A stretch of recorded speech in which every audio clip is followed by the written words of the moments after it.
Calderón, Don Omar, los bandoleros. Aunque digan que soy un bandolero donde voy, le doy gracias a Dios por hoy estar donde estoy.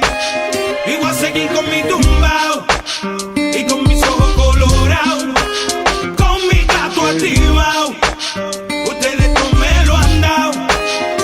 Oye, a mí me importa poco lo que se diga del nigga. William Landrón y yo somos socios de la avenida. Soy bandolero como el Mr. Politiquero, que se robó todo el dinero y lo postularon de nuevo como si nada. Si fuera Caldio Don Omar, nos daban conspiración, la llave bota.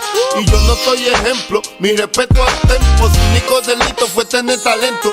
Que tú quieres que yo escriba o asimilla mentira. Sé que el DEA me tiene en la mira. Yo estoy claro, mis impuestos pago. Critican si trabajo, critican si soy vago. Viajo en primera y me tratan de segunda. A su nena le encanta como el negro zumba. Yo soy tu cuco, tengo el trabuco, conocido mundialmente como el maluco. Aunque digan que soy un bandolero donde voy, le doy gracias a Dios por hoy estar donde estoy.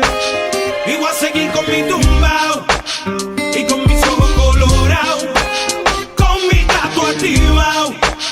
Ustedes no me lo han dado. Mira, diablo que chereo, me cogí un caso y apuntaron el dedo. Ya no era el rey del perreo, ahora era Tecato y otro posible reo. Que me metieran preso, todos dijeron, mal los veo. Yo no les creo a su sistema de reformación ingrato. A mí me arrestaron 2 puercos por pasar el rato.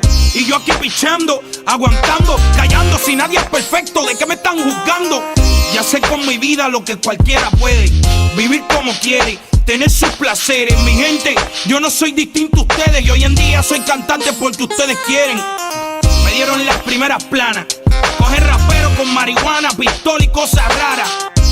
Solo quedaré en su mente clara cuando crezcan donde yo crecí, se críen donde me criaba. Diablo, me duele tanta baba, duele tanta baba. El no juzgarme se les